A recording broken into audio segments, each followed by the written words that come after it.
I'm Joe Bracken. And I'm Dan McDuffie. And this is another edition of Tech Points. What do we have today? Well, we got sort of an interesting edition here. We're going to talk a little bit about some interesting things going on the web right now. And then Joe's got some cool stuff that could affect all of us and some of us more than others. But first of all, I don't know if people have heard about these Dell batteries being recalled.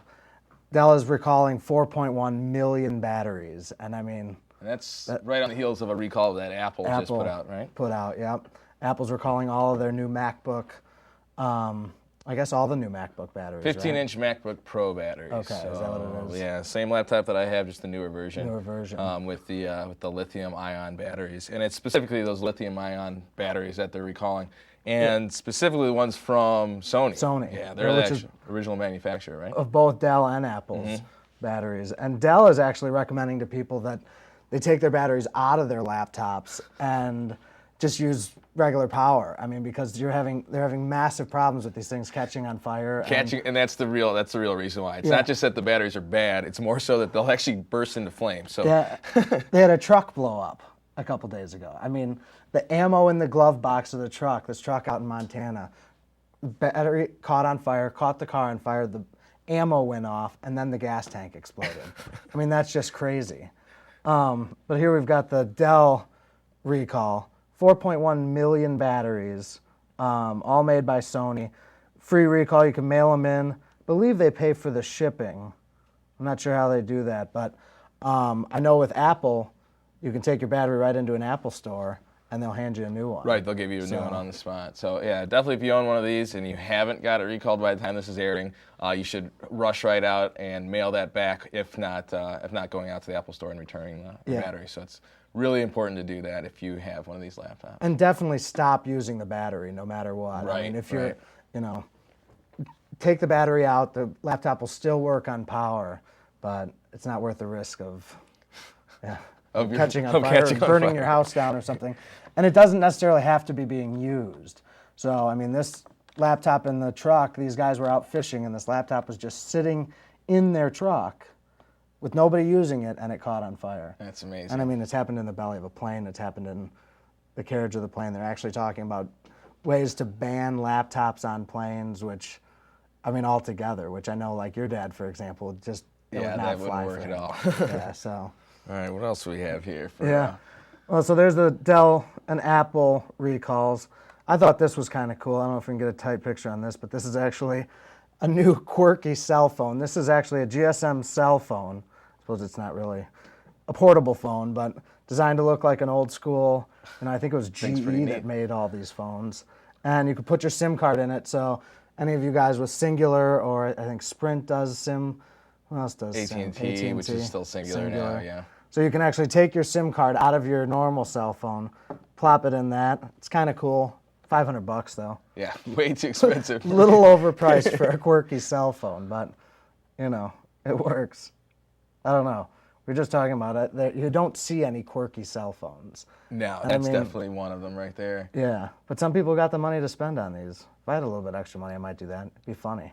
Yeah, I don't know if I have an extra $500 to drop on that phone. What else do you have? I think that's about it. That's it. Should we get into the important stuff? Yeah, we've got some there's a couple great things that are going on here in our local community, and two counties here in Michigan have both decided to go ahead and provide free Wi-Fi to the entire county. So that's pretty amazing. So pretty much anywhere within. The first one that came out with this is Oakland County. The second one that came out is Washtenaw County, and they both decided. They said, "Hey, we're gonna deploy free Wi-Fi throughout the entire county for visitors, for businesses, also for their government buildings, which is should hopefully be a cost savings to the counties." Yeah. let's see, in Oakland County, they announced this, I think, I want to say beginning of the year, if not last year. Well, they're originally talking about using a new technology, WiMAX, right. over the entire county like 2 or 3 years ago. But then, yeah, with the Wi-Fi, I think that's been about a year. Yeah, and I think one of the biggest reasons why is the WiMAX standard hasn't been finalized yet. So what they've done actually is the plan right now is they have 7 communities right now that are in the pilot program. They'll be finished with those 7 communities in 2006. That's including Troy, Birmingham, Pontiac, Royal Oak, Madison Heights, Oak Park, and Wixom. They are going to roll out full coverage for Oakland County, which should be pretty amazing, by the end of 2007. So no matter where you are in that county, you should be able to flip open your laptop, pick up your Wi-Fi voice over IP phone, really any device at all, and hop on the internet. They're estimating this project is going to cost about $100 million, so it's not a small initiative at all. It's going to incorporate about 2,400 access points.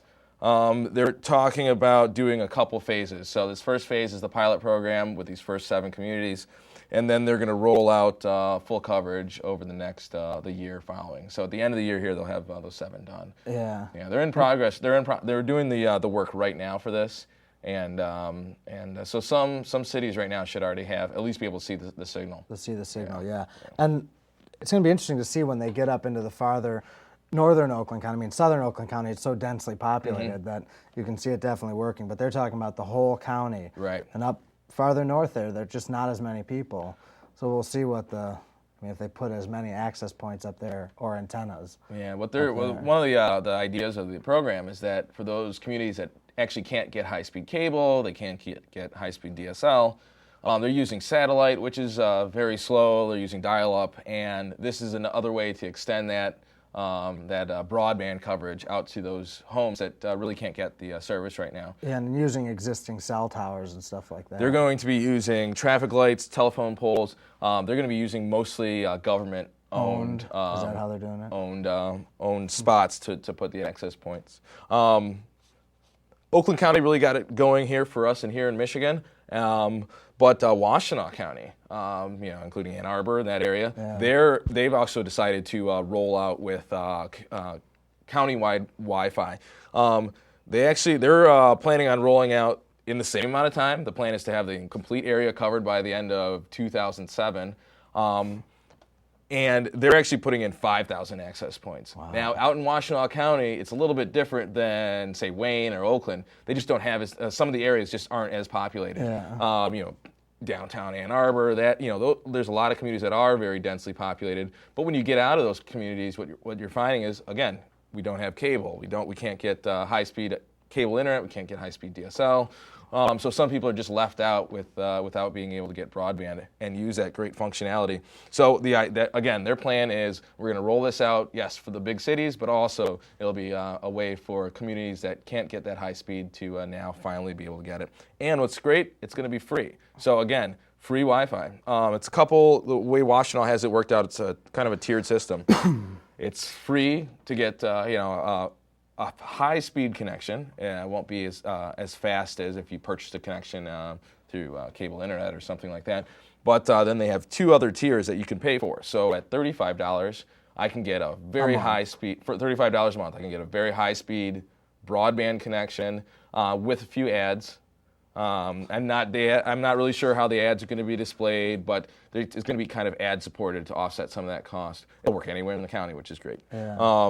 And then there's another tier, which is at $50 a month, and that's, again, full high speed, and then they take the ads out.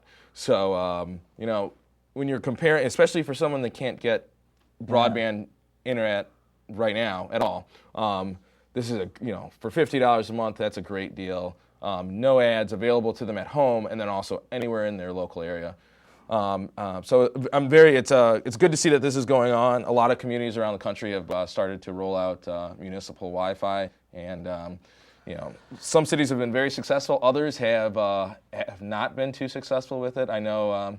You lived in Pasadena. Well, I was out in Hermosa Beach, California, and they did a really big push there. And that was one of the reasons why I ended up moving there was that they said, we have community Wi-Fi, and it seemed like they had a really great program. and it worked, but unfortunately, it just wasn't managed very well. The service was spotty. It just wasn't that great of a service. So I think that may be a case where they failed at doing what they had anticipated on doing, or providing. They just weren't able to live up to that the promise that they made of the service. But I know they're doing this in San Francisco and maybe the whole Bay Area. I'm not sure if is it the whole Bay Area? There are a couple places that they're doing right now. There's a couple. I know San Francisco is doing it. There's like 10 cities. I think Portland's another one. There are some cities that are doing this very well, and hopefully. And I know a lot of those cities are getting a partner, whether it's Earthlink or I know Google's partnering up with some cities. But Michigan hasn't done any of that partnering, which I'm sort of surprised with. They are working with a couple local firms here. I'm going to try and find the names while we're talking. But they did decide to partner with a couple local internet providers here. They also, I know Washtenaw County partnered with Siemens to provide their internet access, and Siemens is a worldwide corporation providing all sorts of different services. So I think hopefully that'll be a success.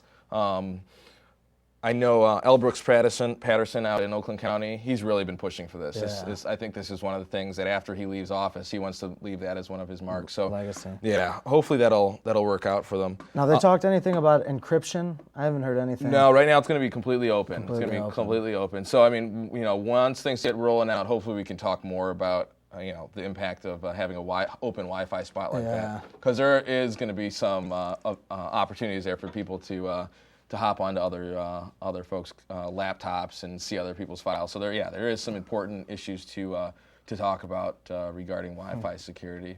The only other thing I want to add is that I think one of the big pushes, the reason why Washtenaw did this was Google's going to be moving putting an office here in Michigan, in Ann Arbor. And I think that may have been one of the factors in them pushing through this wireless initiative. And it's actually called Wireless Washtenaw. I found all the information here in the Free Press, freep.org or freep.com. So if you want more information about the programs, check them out.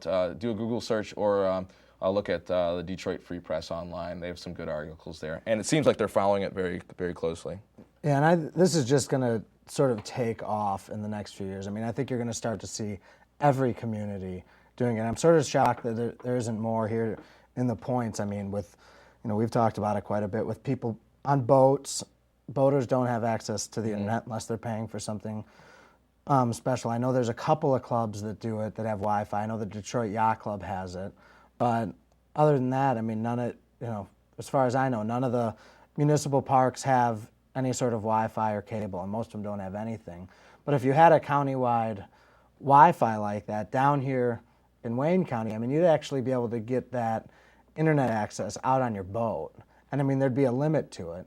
But I mean, same way as your cell phone works out on your boat, for the most part, you'd be able to get that Wi-Fi out on your boat. And I think that, for people down on this side of the city, I think that's just great. And I think it's going to be huge once it finally hits down here.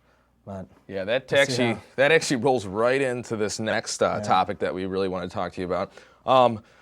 So, I mean, these Wi-Fi networks are rolling out across the country. A lot of communities are picking up. They're free Wi-Fi.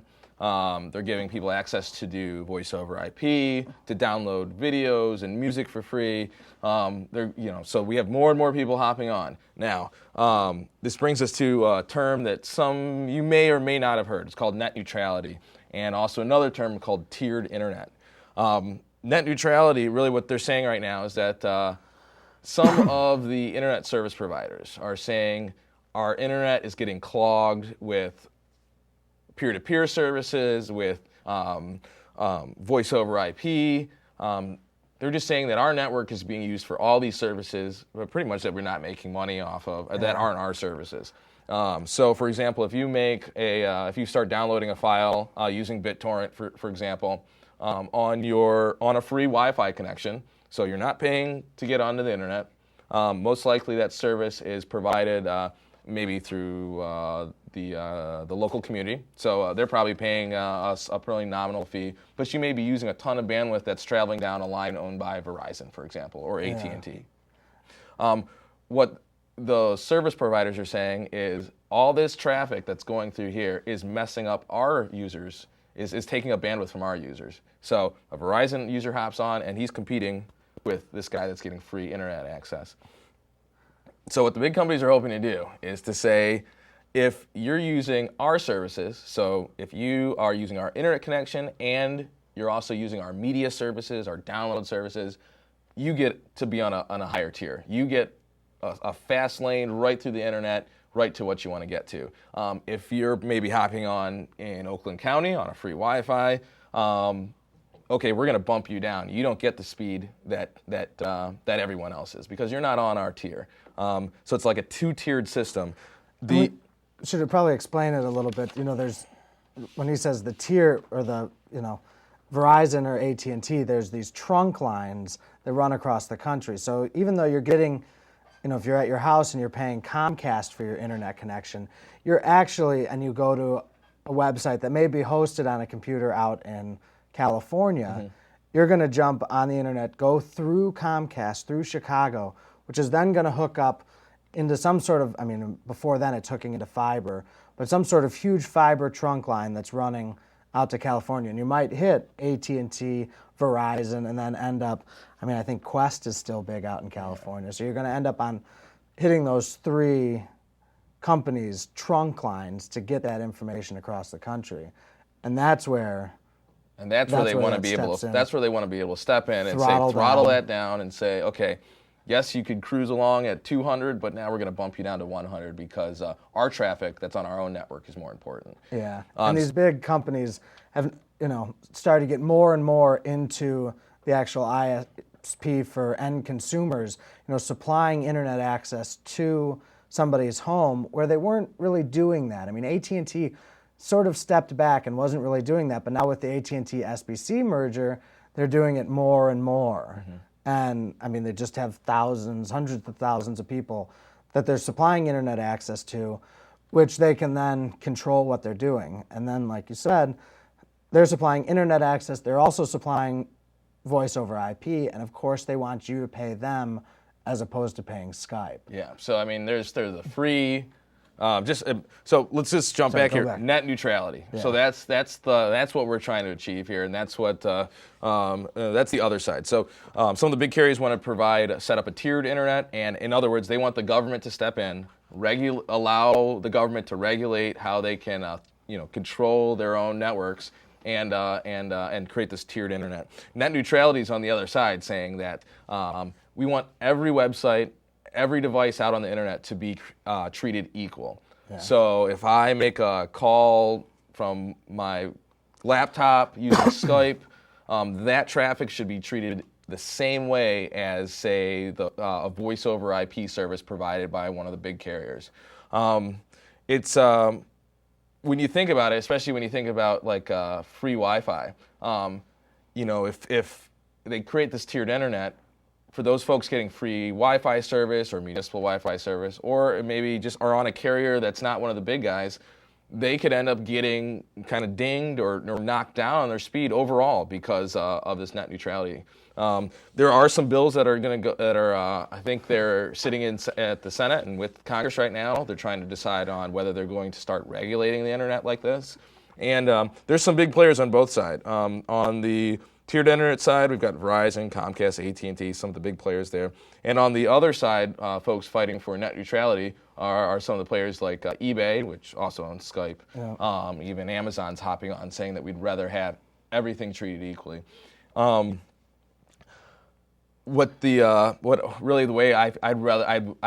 a proponent for net neutrality. I think all these websites should be treated equal, and everyone's given the same shot. And I can understand the claims. I can understand what the internet service providers are saying that they're giving up bandwidth on their networks that they own, but at the same time, I think it would hurt the internet more than help it. They're not. I don't know. I disagree because they're not giving up bandwidth on their own. They're becoming content providers, and that's we're not paying them for content. We're paying them for service. And Comcast wants you to use Comcast.net to do all your internet searches when really I want to use Google. And they don't like that because, it's taking away from, like you say, their bandwidth. Well, really, it's my bandwidth that I'm paying for that happens to be going through I'm going through Comcast to AT&T to whoever Google's paying for their internet service, in whatever data center they're in around here. And the providers want to go a step farther and start charging Google for the use of the trunk line when Google's already paying for their internet service. So they want to double charge Google and a lot of other content providers for the use of the actual trunk line, which in a sense, we're all already paying for because I'm paying Comcast, and then Comcast is paying AT&T for the access to the trunk, and they're paying AT&T for every one of the customers that they provide internet access to. And on the other side, whoever Google's getting their internet access from, or Google, Amazon, Skype, any of these companies, whoever they're getting their internet service from is then paying some trunk provider, whether it's Quest or AT&T, Verizon. There's one other I can't think of. No, I'm not sure. Oh, Level 3. Level 3. Here's a good example. We've got Google to do my searches on, and I could buy things through Google. I can do all sorts of stuff. I also have Yahoo. I could go to Yahoo and do all the exact same things. It could be where I have Yahoo DSL at home. I don't use Yahoo.com at all. Yeah. I just don't. That's not where my email address is. That's not the services I use. I don't use video there. I use Google.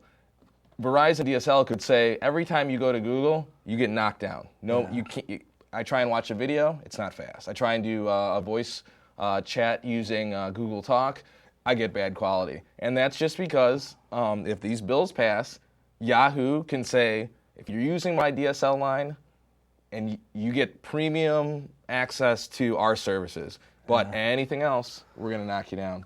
So I think, especially when you're paying for, I just don't understand how that would work. I would much rather have everything be a level playing field. Yeah. If I choose to use your service, great. If I don't, I should still be able to get that same speed. So. And it's not like these ISPs aren't making money. Everybody's making money. Everybody's making money. Yeah, I'm not making any money off the internet. And just, Emmett's saying he's not either, but just, the idea that they would double charge a Google because I'm not using, Yahoo's. And that's kind of what they're saying, yeah. Search engine. It's ridiculous. And the thought that it might actually pass is amazing. Well, I think it's more scary because people don't know about it. Yeah. So it's the whole reason why we're talking about this today is so that you understand what tiered internet is, or at least you know the name. You've heard of net neutrality now. So now when you hear them talking about it in the news, when you hear about the bills being proposed and hopefully going up for a vote, that you understand why this is important. Not only now, but especially going forward, because if this gets set into law now, this could affect the way the internet gets used, for the foreseeable future. Used and developed. And developed too. It may change the way that things are developed going forward. Yeah, and obviously the technology is only growing, and if you start tiering things down, companies are not going to have the ability to do anything innovative. You're not going to have companies like Skype or even like Vonage, YouTube, for that example. YouTube, a big phenomenon, but they use a ton of bandwidth. Yeah. A ton of bandwidth, and they're paying something ridiculous for it. Millions of dollars a year for their bandwidth. Yeah, but that could be a service that would never come to fruition just because it's so bandwidth intensive, and if they had to pay those additional fees or would get knocked down on the bandwidth, it just wouldn't be a viable service. So it's very important that you understand what it is, or if not, that at least you know to listen out for it. Yeah. There's just in case you want more information, there's information at wikipedia.com. We talked about this last week, online encyclopedia. A lot of information about net neutrality. So for more information on that, that's a great place to go. Yeah, and there's, people in the tech world are talking about it constantly. Right now they are, yeah. We hear, with podcasts and stuff like that, we're hearing a lot about it. A lot of people are very up in arms about it, especially people that are smaller content providers that really don't want to get bumped. We talked about CNET the other day. Their Buzz Out Loud podcast, they're constantly talking about it because I mean, CNET is a content provider, and Comcast or Yahoo offers some of the same stuff that CNET does. So if this goes through, it could potentially bump down CNET's traffic and make it harder for people to stream the review videos that CNET has or the how-to videos. And I mean, it's mind-boggling to me. It's going to stifle the internet if it passes. Yeah, so hopefully we won't see this happen. We'll keep you updated on what's going on with this. Yeah. I've been watching it more and more recently, and so we'll try and do our best to keep you posted on that. Yeah, it's going to be interesting. Yeah. So. We've got a little bit more time here, and so I just wanted to, hopefully we have enough time to go over this. I wanted to just talk to you a little bit, real quick, basic, I mean, almost back to school, at least for us when we're taping this, but whenever you guys get this, it's still going to be important. Quick Windows tune-up, couple things. Real basic, if you have a slower computer, easiest thing to do to speed it up is to cut off some of the animation, some of the changes. Why don't you pop up the desktop properties for this computer while I talk about this. I'll try and run through this really quickly. 5-step process, should only take you about 15 minutes to do this. First thing to do is open up your desktop properties, which are same place that you change your desktop background and screensaver and things. So you right-click on the desktop, go to Properties. Right. Open up your display properties. If you go over to Appearance, I believe here, Effects. There's all these types of effects that go on. Anytime that you open up a window, close a window, open up a new program, if you have a slower computer or an older computer, these effects, which are just kind of good-looking type things, they're going to slow your computer down. Yeah. If you had a slow computer, turn them off. It'll help speed up things a little bit for you. Another one is to, second step, obviously, would be to remove any unwanted programs. There's a lot of programs that you install and sit there on your computer doing different things. If you go over to, Get down here. yeah, go over to the programs there. You're not going to see it very well. No.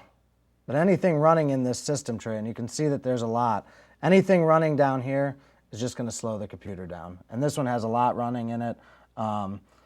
You know, I've got some stuff that could probably go, this is for my mouse that I'm using. That can, I mean, just closing that stuff, and you can actually Uninstall that as well, it, using yeah. add remove programs in the control panel. Yeah. So that's another thing. If you don't need the program, it's just sitting on your computer, delete it. Remove it from your system. Doesn't need to be there if you're not going to use it. A lot of AOL stuff runs in the background. Yeah. It really bogs down the computer. And Bear Share, a lot of sharing programs. Yeah, a lot of sharing programs also. So yeah, that's actually a good place. If you're going to start removing programs, start with the file sharing programs first. Yeah. If you don't use AOL, start removing that stuff also. AOL second. Because those are two of the big boggy stuff. Last three things. There's a software called Tweak UI. It's available at download.com, or Boost XP, also available at download.com. They remove temporary files, registry keys, and also will help you regulate what programs start during startup. Very important. Yeah, very important. That's what ended up with all that stuff down there. We're out of time. Out of time. So we'll bring more of these Windows tips to you next time. Thanks. I'm Joe. And I'm Dan. And this is Tech Points. Thank you.